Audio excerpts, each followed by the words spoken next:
Bueno, hermanos, vamos a entrar en la meditación de la palabra del Señor. Amén. Y vamos a leer unos versos en el Evangelio de San Lucas, capítulo 4. Vamos a leer, hermanos, todos el verso 25, 26 y verso 27.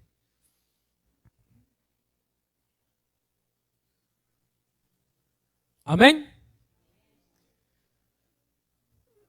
Leemos todos a una sola voz. Y en verdad os digo que muchas viudas habían en Israel en los días de Elías, cuando el cielo fue cerrado por 3 años y 6 meses.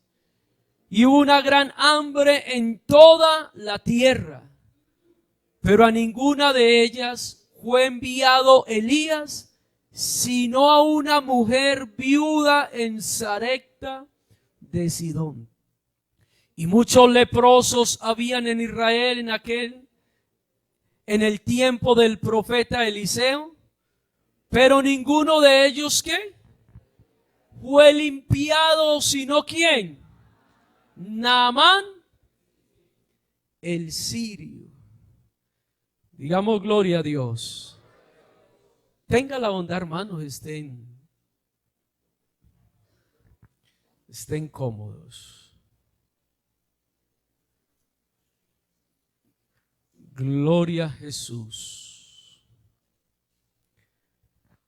Vamos a estudiar, hermanos, hoy, y préstele bastante cuidado a esta enseñanza, y vamos a usar mucho la Biblia para que usted la lea. Bueno, allí la hermana Laura, creo que es, o quién está allí. Sebastián. Si hay una gran diferencia. Sebastián nos colabore allí colocando los textos. Vamos a hablar de la soberanía de Dios. ¿De qué vamos a hablar? La soberanía de Dios. Vamos a definir primero, hermanos, esa palabra, amén, que es soberanía. Lo que podemos decir de esta palabra, hermanos, es que la soberanía lo que enseña es la voluntad absoluta con la cual Dios obra y hace las cosas de acuerdo a su propósito, a su voluntad y a lo que Él desea. Eso es soberanía, es ejercer dominio y control absoluto, en este caso de Dios, hacia su voluntad y hacia su deseo. Así que la soberanía lo que nos enseña es que Dios obra de acuerdo a lo que Él quiere, para que usted comprenda. Teniendo presente, hermanos, para que usted comprenda esto, que Dios no hace acepción de personas. Porque se puede pensar que la soberanía está como en desacuerdo a la esencia de Dios. Pero no es así. Dios es soberano porque en la sapienza, en el amor, en la misericordia, en todo lo que Dios manifiesta a favor del hombre, siempre quiere lo bueno. Pero Él hace las cosas de acuerdo a su deseo, a su voluntad. Y por eso obra, hermano Dios, bajo un criterio absoluto, único. Y esto de la soberanía se puede ligar, hermano, con la esencia de Dios. Dios es uno y uno es su nombre. Y por eso es Dios soberano. Porque cuando Dios obra, cuando Dios hace algo, Dios no es como el hombre que está sujeto a algo o a alguien. No, Dios es uno y lo que Él hace lo ejecuta de acuerdo a su propósito. Dios no necesita pedirle permiso a nadie, ni consultar con alguien, porque Él es único. No hay otro Dios fuera de Él. De tal manera que en esa sabiduría de Dios, porque a Dios le pertenece la sabiduría, Él hace todas las cosas. Y lo que Dios hace, lo hace bueno. Dios, hermanos, no es hijo de hombre para que mienta, ni hombre para que se arrepienta. No es que Dios dice una cosa hoy, mañana cambia y luego la modifica y luego no, porque Dios no está, hermano, haciendo las cosas como experimentando a ver si le salen bien y si no las corregimos rápido a ver cómo reponemos esto y lo volvemos a hacer. No, Dios no está, hermano, con el hombre haciendo experimentos. Dios es perfecto. Y lo que hace Dios y las obras de Dios son perfectas. Gloria al nombre de Jesús. Romanos capítulo 2. Iniciemos acá para que vamos adelantando. El apóstol Pablo en el verso 6 está diciendo: el cual pagará a cada uno. Escuche esto. ¿Conforme a qué? Dios da a cada uno conforme a sus obras. Así que cada uno de nosotros somos labradores de alguna forma de nuestro destino. Cada uno decide cómo quiere estar y dónde quiere estar. Porque entre otras cosas, en esa soberanía de Dios, a Él le plació crear al hombre, hermanos, con la libre voluntad de elección. Quiere decir que el ser humano tiene la capacidad de escoger, de elegir lo que Él quiere. Gloria al nombre de Jesús. Y el verso 11, Romanos capítulo 2, verso 11, Pablo, concluyendo del justo juicio de Dios, dice: porque no hay qué, no hay qué, acepción de personas para con Dios. Quiere decir que todos nosotros delante de Dios tenemos las mismas condiciones. Y Dios le da al ser humano, a todos les da las mismas condiciones. Todos pueden alcanzar la salvación, la bendición. Todos podemos llegar a la vida eterna, como también cada uno de acuerdo a su elección. Hermanos, el ser humano puede elegir ser salvo o puede elegir no serlo. No hay acepción de personas para. No es que Dios salió y dijo: este lo salvo, este lo condeno, a este lo voy a sanar y a este no lo sano, a este lo ayudo pero este no. No hay que acepción de personas para con Dios. Primera de Timoteo capítulo 4, el verso 9, Pablo está diciendo estas palabras. Escuche: palabra que fiel. O sea, ¿es palabra fiel o no es palabra fiel? Digna de ser ¿qué? Escuche, recibida por todos. ¿Qué es lo que es digno de ser recibido? Mire lo que dice. Eso que es digno, Pablo dice, por esto trabajamos, porque esta palabra que es digna de ser recibida por todos, esta palabra que hace que el hombre, amén, pueda ser salvos, pueda ser beneficiado, nosotros nos esforzamos por trabajar, sufrimos oprobio, porque esperamos ¿en quién? Escuche, ¿esperamos en quién? En el Dios ¿qué? Ahora, ¿quién es el Dios viviente? Jeremías 23:36. Pablo dice, vea, nos esforzamos, sufrimos oprobio porque esperamos en el Dios viviente. Y resulta que el Dios viviente, coloquemos allí Jeremías 23:36. El Dios viviente, ¿quién es? Escuche. Y nunca más os vendrá a la memoria decir, profecía de quién?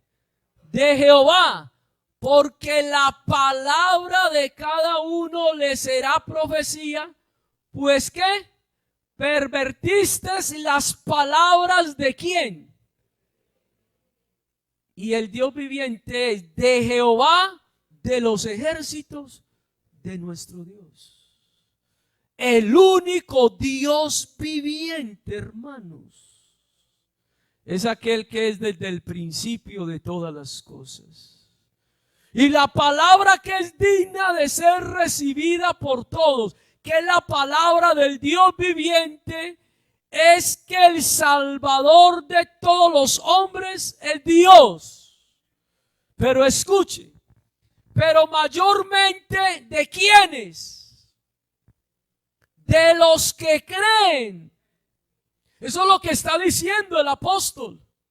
Primera de Timoteo 4:9, palabra fiel y digna de ser recibida por todo, que por esto trabajamos, sufrimos oprobio, porque esperamos en el Dios viviente, que es el Salvador de quién. Mire, Jesucristo es el Salvador de todos los hombres. Pero, hay un pero, mayormente ¿de quiénes?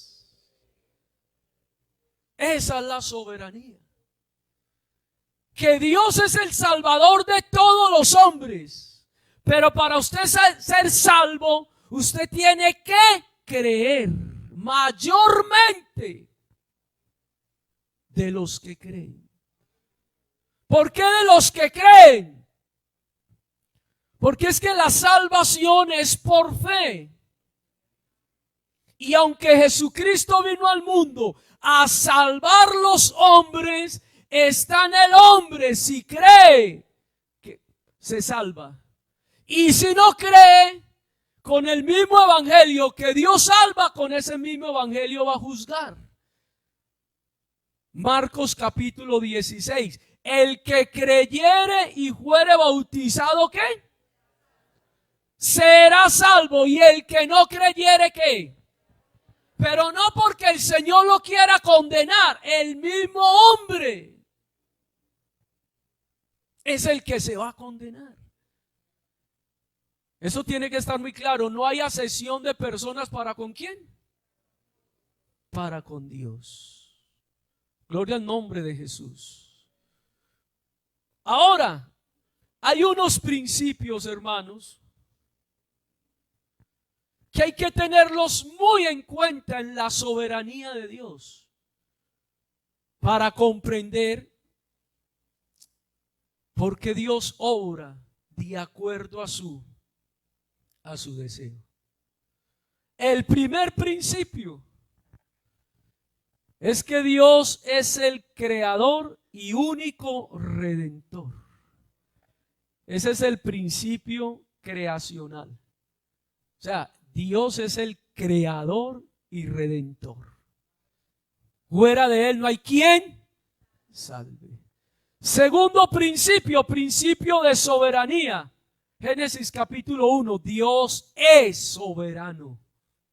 Obra como Él quiere. Tercer principio, Dios obra por su palabra. Y ese principio es el principio relacional. Dios trata con el hombre es con la palabra. Esa es la forma como Dios trata con el hombre. Por eso el que cree la palabra tiene vida. Y Dios le da a usted la voluntad, si quiere creerla o no creerla. Ese es asunto del ser humano. Por eso sin fe es imposible. Porque para usted agradar a Dios, usted tiene que creerle. De lo contrario, miren, así haya una persona que no crea en Dios, por el solo hecho que el hombre no crea en Dios, no quiere decir que Dios no existe. Dios sigue siendo Dios. Así usted no crea en Dios. Así usted no crea que hay cielo, no hay infierno. Eso no quiere decir que no exista el cielo y no exista el infierno, no. Eso es un asunto suyo, pero es que ya Dios lo ha declarado. Ya Dios lo ha dicho. Así que la palabra tiene para Dios, hermanos, tiene una prioridad. El que cree en mí, como dice la Escritura. Y cuando el hombre cree como dice Dios, hermano, le va bien. Porque le está dando veracidad a la palabra de Dios. Cuarto principio. Dios evalúa su obra y la juzga. Quiere decir que Dios es el legislador. Quien establece las cosas es Dios. Digámoslo de otra forma. Quien establece las reglas del juego es Dios. Yo no puedo cambiar las cosas. Yo no le puedo decir a Dios, bueno, ¿por qué no modifica esto? ¿O por qué mejor no cambia esto? ¿Por qué no quitas esto y coloca esto? No. Quien establece cómo se salva el hombre es Dios. En ese asunto, hermanos, Dios es soberano. Él dice, ¿cómo te salvas? Haciendo qué cosas heredaré la vida eterna. Haga esto. ¿Ya? Es como dice Dios, no como dice el hombre. Gloria al nombre de Jesús. Dios separa la luz de las tinieblas. Ese es el principio de establecer el bien y el mal. Quien establece qué es lo bueno y qué es lo malo es Dios. Por eso Él es soberano. Oh hombre, Él te ha declarado lo que es bueno y qué pide el Señor de ti. Así que yo no digo que es pecado y que no es pecado, porque a mí me puede parecer algo. Señor, es que pecado para mí es esto. No, quien establece el bien y el mal es Dios. Eso es soberanía. Así que Dios es el que me dice a mí, mire, pecado es esto. Y por eso Él dio los mandamientos allá en la ley. Y aquí me dice a mí, mire, manifiestas son las obras de la carne. Y ahí comienza la lista, Gálatas capítulo 5. Y los que practican tales cosas no heredarán ¿qué? Dios es el que me dice. Puede ser que a mí me parezca, Señor, pero no, ¿por qué marido de una sola mujer? ¿Por qué no dos? Porque Dios dijo marido de una sola mujer. Él es el que establece. De ahí en adelante, adulterio. Pero mire, en la soberanía de Dios. Él es el que establece el bien y el mal. Lo establece Dios. Quinto principio. Toda persona puede ser salvo, pero escuche, si cree. Eso lo establece Dios. Usted puede ser salvo si cree. Y toda persona será condenado si no cree. Así que no es por obras, no es por méritos, no es tampoco por influencias. No, ya Dios estableció aquí. Toda persona si cree será ¿qué? Salva. Pero si no crees, ¿será qué? Ya, principio, soberanía. ¿Y quién podrá decirle al Señor? Dios, ¿por qué no le anexamos a eso las obras? Porque son principios, porque son los fundamentos sobre los cuales Dios ha edificado su iglesia. Son los fundamentos para que el hombre sea salvo. Porque de lo contrario tendríamos que estar cambiando nosotros las cosas.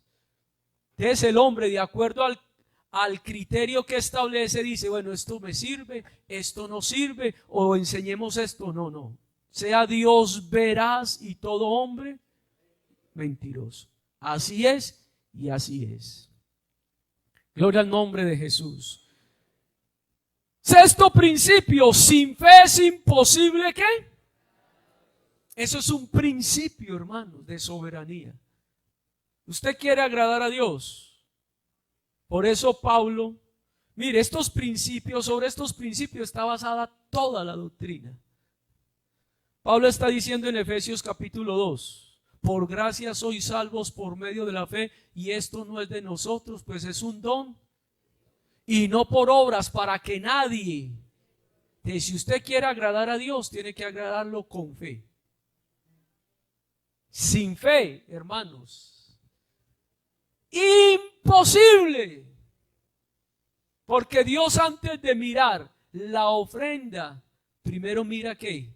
El ser. ¿Qué es lo que dice Hebreos capítulo 11? Miró con agrado primero la ofrenda o a Abel. Miró con agrado primero ¿a quién? A Abel, y después ¿a qué? A su ofrenda. ¿Qué es lo que Dios mira primero? Nuestro corazón. Y ya lo demás, pues bueno, es el resultado de creer. Gloria al nombre de Jesús. Séptimo principio, sin santidad nadie. Eso es un principio de Dios, soberano de Dios. Sin santidad nadie. Hermanos, usted puede ser muy buena persona. Usted puede ser muy buen ofrendante. Como dicen algunos, usted puede ser muy buen cultero, o sea, no falta los cultos. Pero si usted no es santo, eso es un principio soberano de Dios. Sin santidad ninguno me va a ver. Así que si yo quiero ser salvo, tengo que ser primero ¿qué? Santo. Gloria al nombre de Jesús. Ahora, Hebreos capítulo 5 y Hebreos capítulo 6. Allí el apóstol me está hablando, primero me habla, capítulo 5 del verso 11 en adelante, me habla de la advertencia contra la apostasía. Y en el capítulo 6 me habla de ¿qué? De los rudimentos. Entonces Pablo dice en el capítulo 5, acerca de esto tenemos mucho que decir, verso 11.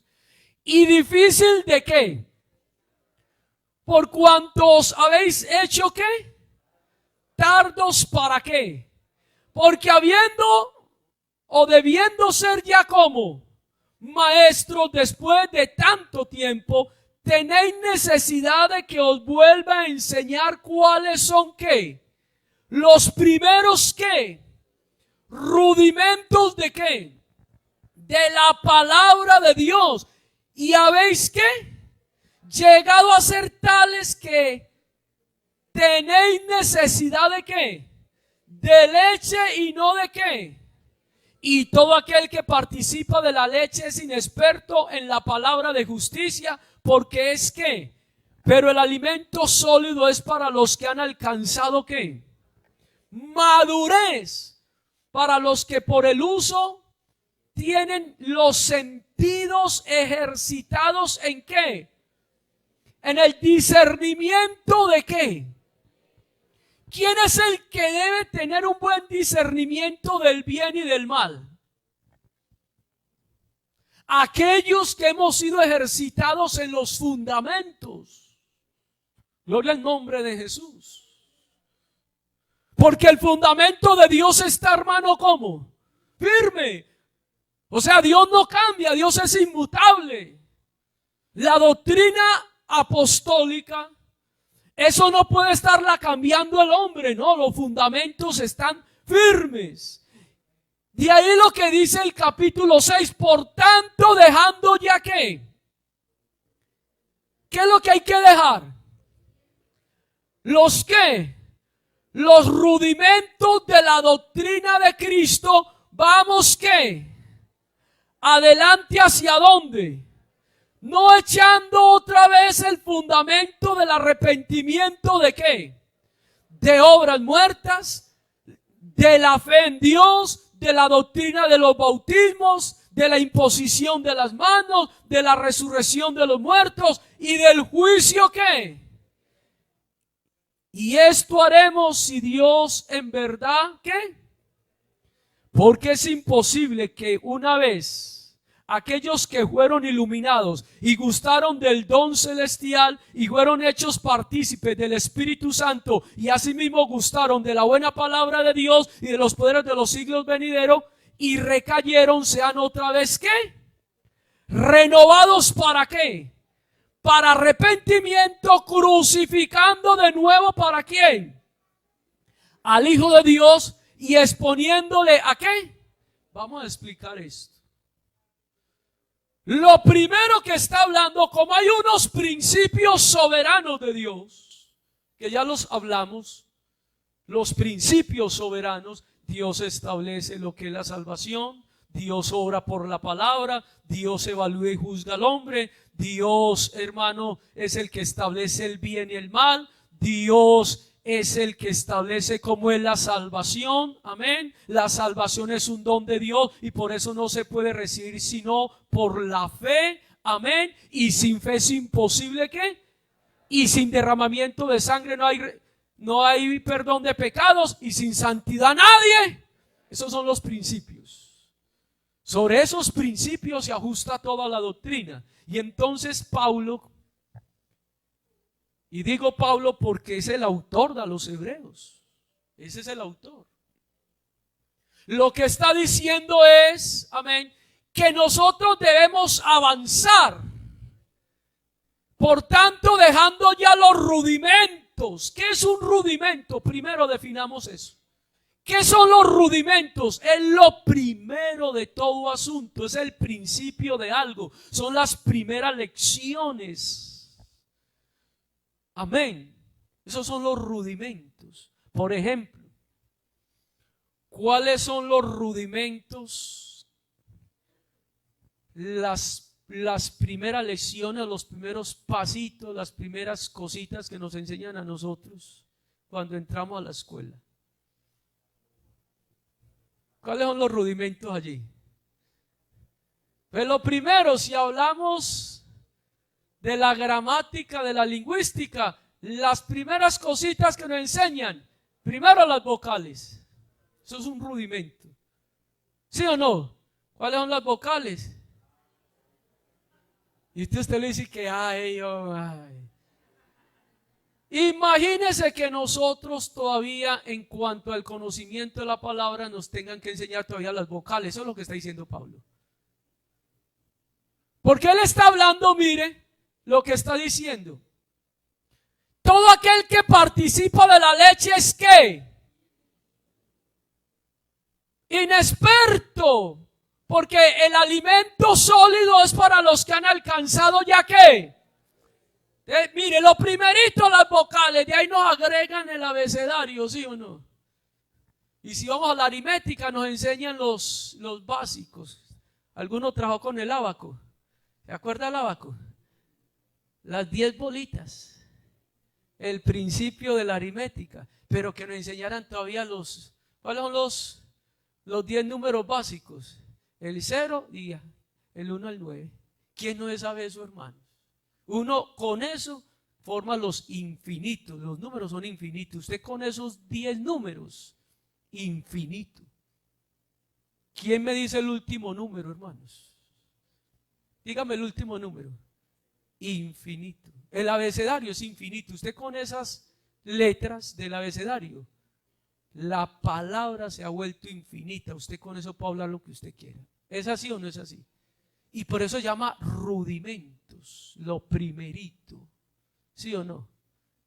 Pero ¿qué dice? Pero vamos avanzando. Ya nosotros, hermano, aprendimos las vocales y ya no nos quedamos diciendo la M y la A, ¿qué? ¿Cómo suena? Nos dan en el colegio. La M y la A, ma, ¿cierto? Y con tilde, ma, tilde, ¿cierto? ¿Sí o no? Uno le enseñaron eso. M y la A, ma, y M y la A, ma. Así empezamos a hablar todos. Pero ya nosotros no hablamos así. ¿O sí hablamos así? Ya no hablamos así. Entonces Pablo me está hablando de unos rudimentos, que está diciendo, por tanto, dejando ya que los rudimentos, hay que ir que avanzando hacia una madurez.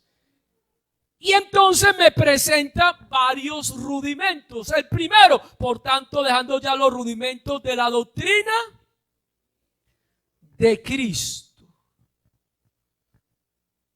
¿Cuál es la doctrina de Cristo, hermanos? Porque él hablaba su doctrina, dice la palabra. Y les enseñaba con autoridad. Y los hombres decían, ¿qué doctrina es esta? Ya nosotros tenemos una revelación y tenemos un conocimiento. Porque la revelación, amén, nos ha hecho comprender la doctrina de Cristo. Dígame una doctrina de Cristo, hermanos. La primera, ahí habla, la doctrina de Cristo, el arrepentimiento de obras muertas. Ahí está la primera, la doctrina de Cristo. Vamos adelantando hacia la perfección, no echando otra vez el fundamento de él. La primera palabra que Jesús enseñó, Marcos capítulo 1, el reino de los cielos se ha acercado, por tanto, ¿qué? Arrepentido. La doctrina de Cristo habla del arrepentimiento de obras muertas. ¿Cuál es el arrepentimiento de obras muertas? Es uno estarse arrepintiendo constantemente, hermanos. Si usted se arrepintió una vez, ya se arrepintió, ¿o no, hermanos? Es que hay gente que todavía se está arrepintiendo. Arrepentimiento de obras, ¿qué? Vea, hermanos, escuche lo que dice más adelante Hebreos 10:22. Arrepentimiento de obras muertas. ¿Por qué obras muertas? Porque si ya Dios me perdonó, pues ya ¿qué? ¿Te perdonó o no te perdonó? Hebreos 10:22, acerquémonos con corazón sincero, en plena certidumbre de fe, purificados los corazones de mala conciencia y lavados los cuerpos ¿con qué? Ya Dios, hermano, nos acercamos a Él para lavar nuestros corazones ¿de qué? De una mala conciencia. Una mala conciencia. Ya nosotros, hermanos, aleluya, Dios ya nos perdonó. Ya Dios me perdonó. Yo no tengo por qué estar recordando el viejo hombre. Yo no puedo estar todos los días, Señor, perdóname por lo que yo hice. Pero si ya lo hizo y ya Dios lo perdonó. Usted tiene una conciencia sana delante de Dios.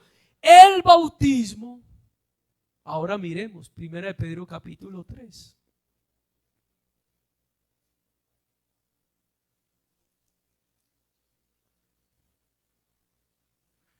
Verso 21.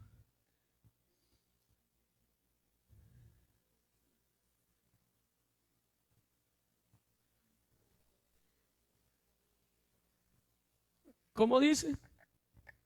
El bautismo que corresponde a esto, ahora ¿qué? Nos salva. El bautismo es para la salvación. Si Dios me salvó porque en el bautismo Dios me perdonó y lo que condena al hombre es el pecado, yo ya soy salvo. Usted de sentirse salvo. ¿Alguno de aquí se siente salvo? Yo debo de sentirme salvo, hermano. Es que la salvación es un estado. Eso es lo que me produce la paz. Eso es lo que produce la paz, el sentirse uno, hermanos, salvo. Entonces, el bautismo me salva, no quitando las inmundicias de la carne, sino como la aspiración de una buena. Mira, hablamos allá de una conciencia que, ¿cómo dice Hebreos? Que nos acerquemos a Dios, amén.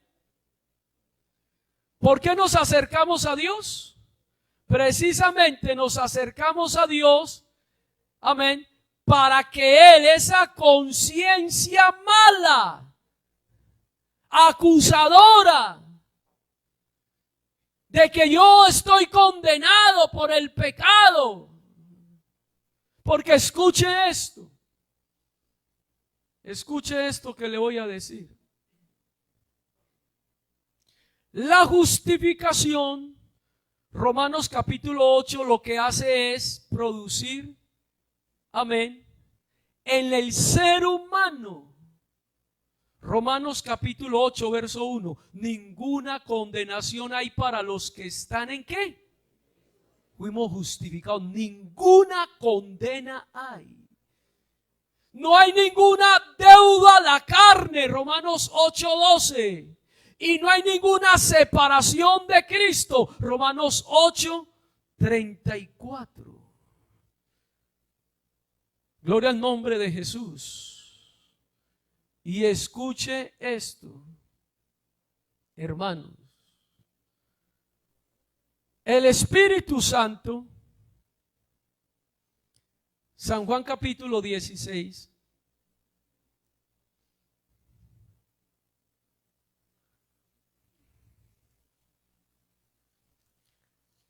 Evangelio de San Juan capítulo 16.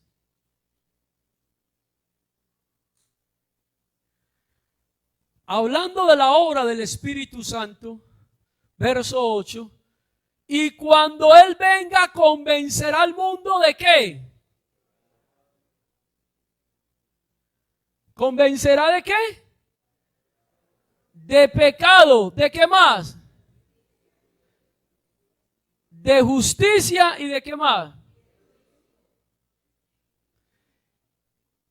Convencer de pecado es convencer al hombre para que crea. Lo que hace Dios es convencerme a mí para que yo crea. Amén. ¿Para qué? Para que yo persevere y para que yo sea libre del juicio. Eso es lo que quiere decir.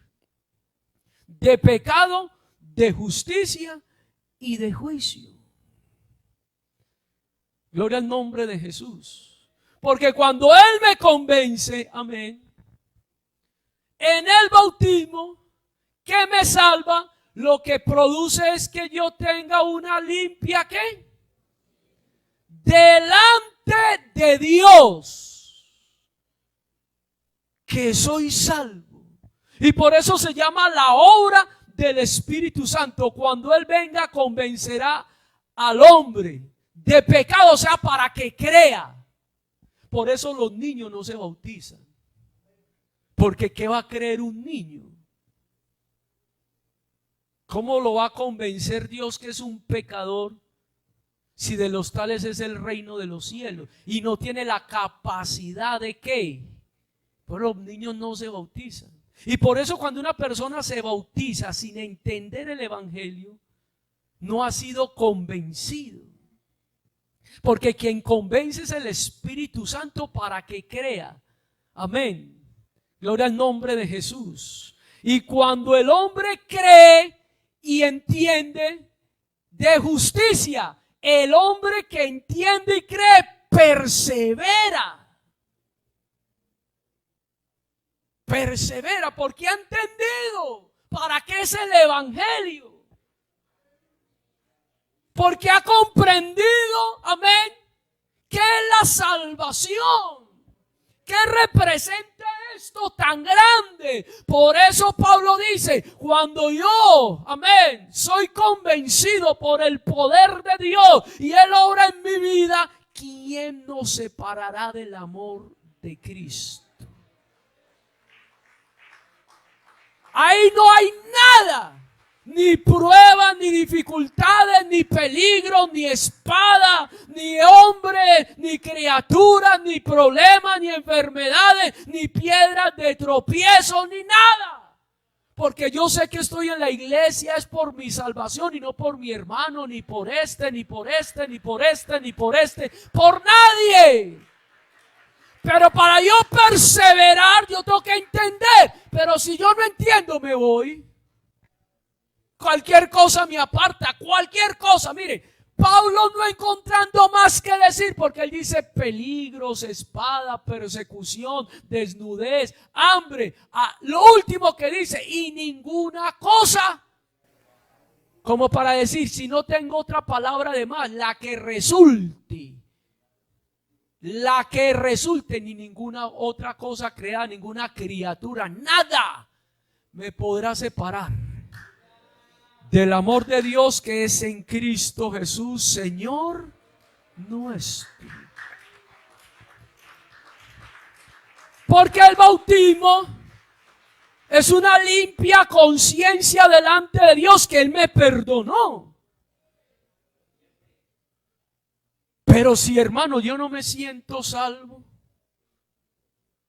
si yo no me siento seguro, si yo pienso, uy, ¿será que cuando me bautizaron, pues yo que era un niño, yo ni sabía qué era lo que estaba haciendo, pues yo ni creí, él no se siente salvo.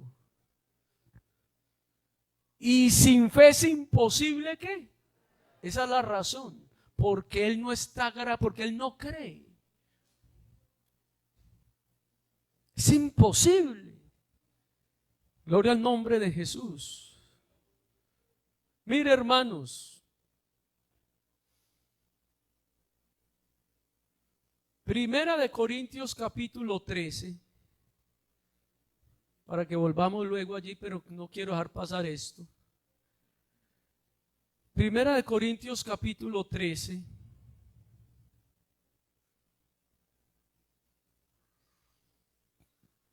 Escuche lo que está diciendo aquí el apóstol. El verso 13. ¿Cómo dice?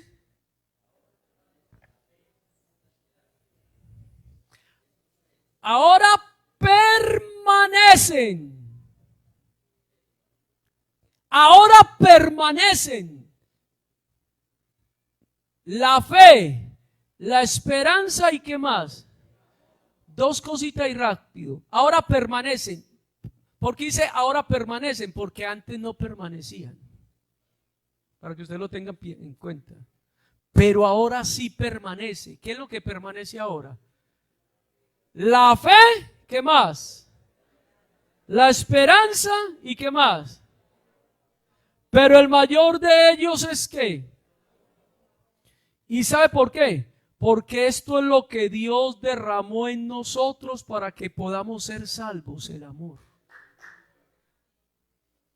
Eso es lo que Dios derramó en nosotros. De ahí que el que no ama no ha sido perfeccionado en Dios. Aleluya. Porque lo que Dios derramó en la iglesia para que seamos salvos es el amor. Y eso es lo que debe de abundar. Amén. En la vida de todos nosotros. La obra del Espíritu Santo en el creyente comienza con bautismo. Luego con interceder, Romanos capítulo 8. Luego con guiar, Romanos capítulo 8, verso 14. Luego con ungir, primera de Juan 2, 18. Y luego con la llenura, o sea, la influencia, Efesios 5, 18. Ese es el paquete completo de la obra del Espíritu Santo. Bautismo, interceder, guiar, ungir y llenar. Una persona llena del Espíritu Santo Es alguien, hermanos, que tiene la influencia completa de Dios. Y entendiendo que la llenura no es hablar en lenguas. Eso hace parte de un don. La llenura es aquella que la persona realmente refleja en su vida. Amén. Una transformación del ser para ser guiado por el Espíritu Santo de Dios. Así que Pablo dice, dejando la doctrina de Cristo, avanzamos. Primero, la primera que leímos, ¿cuál fue?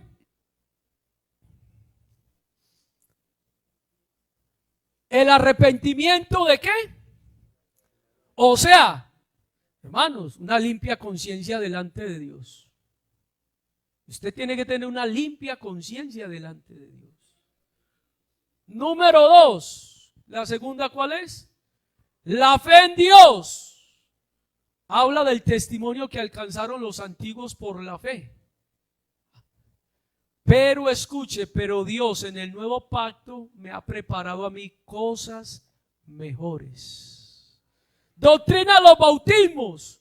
Esta doctrina era la de las ceremonias de iniciación que los hebreos hacían. En esas se incluyen varias, como la que hacían en los que eran prosélitos, que los iniciaban en el judaísmo con la circuncisión. Y ellos practicaban unas doctrinas. Recordemos que Juan el Bautista bautizaba también, porque ellos practicaban bautismo. Pero ese bautismo pues era para algo, para que creyeran en aquel. Por eso una persona, hermanos, amén, y lo hablamos el jueves, todos los casos son diferentes. Una persona se bautiza y si peca, no es que se tenga que volver a bautizar. No, él se arrepiente y seguro delante de Dios, Dios lo perdona. Pero si la persona en su conciencia, en el momento del bautismo, mire esto, hermanos. Tenemos casos en la iglesia de personas que vinieron de otras denominaciones aún del nombre. Aún del nombre. ¿Sabía usted que no solamente la Iglesia Pentecostal Unida de Colombia, aquí en nuestro territorio, predica la unicidad y el bautismo en el nombre de Jesús? Hay otras organizaciones. ¿Sabía usted eso, hermano? ¿No? ¿Sí lo sabía o no? Hay otras organizaciones con otros nombres. Y hay personas de esas denominaciones. Allá, ejemplo, dar el ejemplo. ¿Usted ha escuchado una denominación que llama la luz del mundo? Pregunta, ¿es sana doctrina o no es sana doctrina? Bueno, y allá se bautizan en el nombre de Jesús, ¿sabía usted?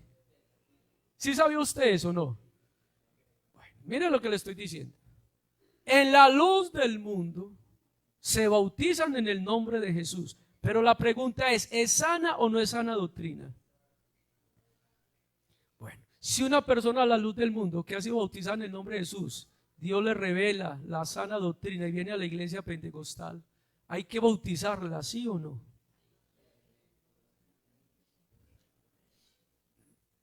¿Qué dice usted? Limpia conciencia delante de Dios. Escuche. Esa es la limpia conciencia que Dios le ha revelado. Entonces la persona le dice al pastor, sí, yo me bautizo, pero pastor, yo no me siento porque Dios me reveló la sana doctrina aquí en la iglesia. Y realmente yo no me siento que mis pecados me hayan sido perdonados, porque allí practicaba otra doctrina, aunque allí me bautizaron en el nombre de Jesús, pero yo siento que yo, dice la persona, que yo no fui perdonado. Esa persona hay que bautizarla por la limpia conciencia delante de Dios. Si es que todos los casos son diferentes. Se le hizo un rebautismo, no. Cosa diferente, porque la Escritura nos presenta que llegó el Evangelio a un lugar. Y entonces el apóstol les pregunta allí, ¿y en qué fuiste qué? ¿Dónde ocurrió eso? ¿Dónde? Vamos a mirar. Porque ellos preguntan, o el apóstol les pregunta, bueno, ¿y en qué fuiste qué? La respuesta, bueno, nosotros nos bautizamos en el bautismo ¿de quién? De Juan. Si es así. ¿Y cuál fue la respuesta del apóstol? Ciertamente Juan bautizaba ¿para qué? Para arrepentimiento. Pero Juan decía esto: yo a la verdad os bautizo con Espíritu Santo, o bautizo con... Yo a la verdad os bautizo con agua, pero vendrá uno que os bautizará ¿con qué? ¿A él qué? Oí. Escuche, Hechos capítulo 19. Mire esto. Aconteció entre tanto que Apolos estaba en Corinto, Pablo, después de recorrer las regiones superiores, vino a Éfeso y hallando a cierto discípulo le dijo: ¿recibiste el Espíritu Santo cuando creíste? Y ellos dijeron: ni siquiera hemos oído si hay qué. Entonces dijo: ¿en qué fuiste qué? Ellos dijeron: en el bautismo de Juan. Y escuche esto. Entonces dijo Pablo: Juan bautizó con bautismo de arrepentimiento, diciendo al pueblo que creyesen en aquel que vendría después de él. ¿Esto es quién? Y cuando oyeron esto, fueron bautizados ¿en qué? Este es un caso diferente, porque hay personas que vienen de otras organizaciones y no están bautizadas en el bautismo que Dios ha revelado. Como es una limpia conciencia delante de Dios, pero en este caso el bautismo es para salvación, pero hay que saber en qué nos debemos bautizar. Hay que bautizarlos en el nombre de Jesús. Así se hayan bautizado en los títulos, en lo que sea. En lo que sea.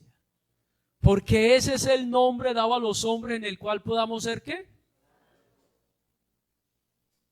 Salvos.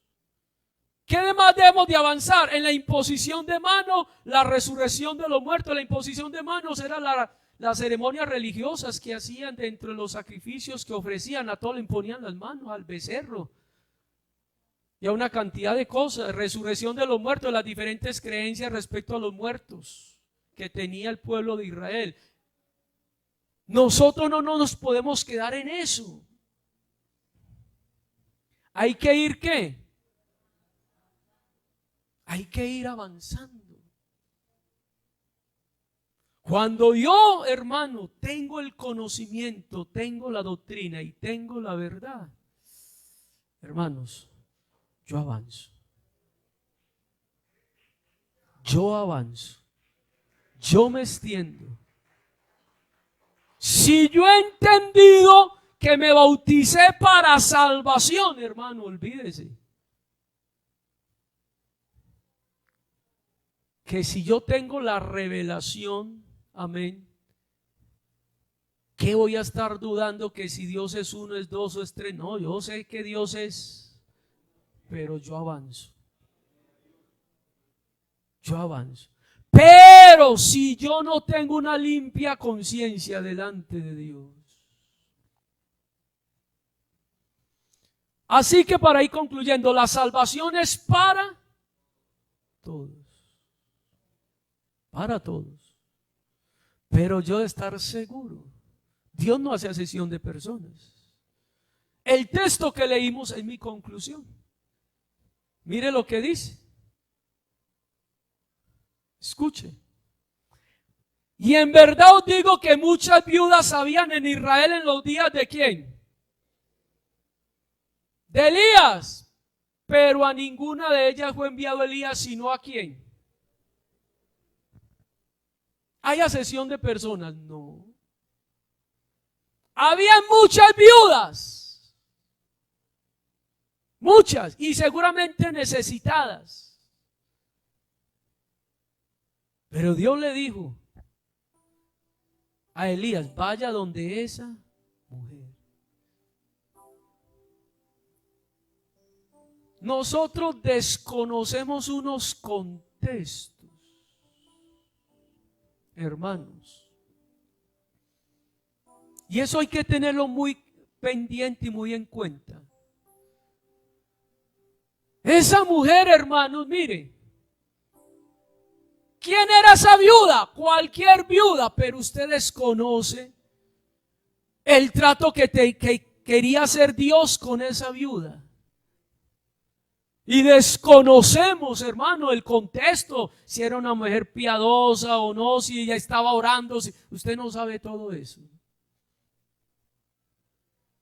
Una persona, cuando Dios trata con una persona, usted desconoce el trato que Dios está haciendo con esa persona. Así que si una persona no se siente salva por algún motivo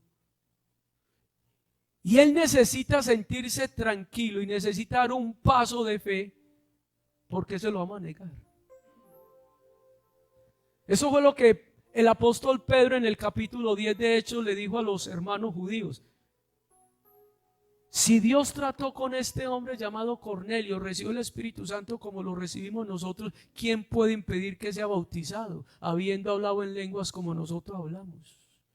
¿Puede acaso alguno de nosotros? Porque hay gente que se incomoda con la salvación de alguien. Hay gente que se incomoda, hermano, como con la bendición del otro. Y si Dios lo bendice a usted, detrás de lo que Dios lo está bendiciendo a usted, hermanos, ¿qué estará hablando ese hombre? ¿Qué trato de estará haciendo Dios con esa persona? ¿O cómo será el comportamiento de esa persona que es fiel, es temerosa? Señor, bendíceme. Y Dios comienza a decir, ve, pero este es privilegio de Dios. No, ese no es privilegiado de Dios. Usted no sabe cómo este hombre está haciendo delante de Dios. Es que usted no vive con él. Usted conoce, había muchos leprosos. Eso es lo que está diciendo. En Siria había muchos leprosos, pero solo Dios sanó a uno, llamado Naamán. Todo el contexto. ¿Qué está ocurriendo en la casa de Naamán? Hay una mujer que le dice, una jovencita que le dice a la esposa del general, allá en Israel hay un hombre que es así, es profeta, es temeroso. Está en juego la palabra, la fe de esa jovencita, la fe de Naamán. O sea, todo un trato, hermanos. Dios hizo acepción de personas. Había más leprosos, pero sí, pero los otros leprosos, ¿quién les habló? Por eso cuando una persona se arrepiente, hermano, hay que ayudarlo. Porque usted no sabe lo que le ha costado a Jesús convencerlo. Lo que le ha costado a Jesús liberarlo, lo que le está costando a Jesús hacer un trato con él en particular. Y nosotros buscando y que sacarlo, y el Señor queriéndolo entrar y nosotros queriéndolo sacar. Está haciendo Dios acepción de personas porque había muchos leprosos. Pero sanó a Naamán, le tocó el turno a él. Y había muchas viudas, sí, pero usted no sabe qué era lo que Dios quería hacer con esa viuda, hermanos. Acepción de personas, no. Y en el estanque, San Juan capítulo 5, léalo. Yacía una multitud de ¿qué? ¿De qué, hermanos? ¿Quién está más necesitado? ¿El paralítico que tiene 38 años? ¿O el cojo, el ciego, el mudo? Dígame, hermano, ¿quién es más necesitado? Pero el turno le tocó al paralítico. Dios, ¿y por qué no sanó a este? No, le tocó a él. Dios está haciendo asesión de personas, no, porque le tocó al paralítico y después le puede haber tocado al otro, a los que no sabemos si fueron sanos, yo no sé. Pero a todos, la salvación es para qué, pero mayormente a los que yo tengo que creer. Y no es que Dios no me quiera salvar, Dios sí te quiere salvar, pero tú tienes que creer. Y no es que Dios no me quiera bendecir, no, séale fiel a Dios para que Dios lo bendiga. Porque mientras más fiel, más te bendice Dios. Eso es soberanía, es que Dios, hermano, establece y hace las cosas, coloca los principios, los fundamentos, para que usted crea en eso. Y de acuerdo a lo que usted crea, usted sea ¿qué? Salvo. Y yo he hecho los rudimentos, o sea, yo no sigo en lo mismo. Si yo me bauticé y creí como debía de creer, sigo adelante. Pero si mi conciencia, hermano, no, yo tengo que hacer algo. Porque el bautismo es para una limpia conciencia delante de Dios. Ahora, Dios le pone eso sí, límite a todo. No podemos estar pecando deliberadamente y no, ya eso es diferente. Yo ya tengo que saber cómo hago las cosas para que en eso que como obre, pues hermano, esté bajo la voluntad y la dirección y la bendición de Dios. Lo cierto es que hay que ir ¿qué? Avanzando. Hay que ir avanzando. Y hay que decirle a Dios que derrame abundante amor en nosotros, porque el verdadero amor echa fuera el temor.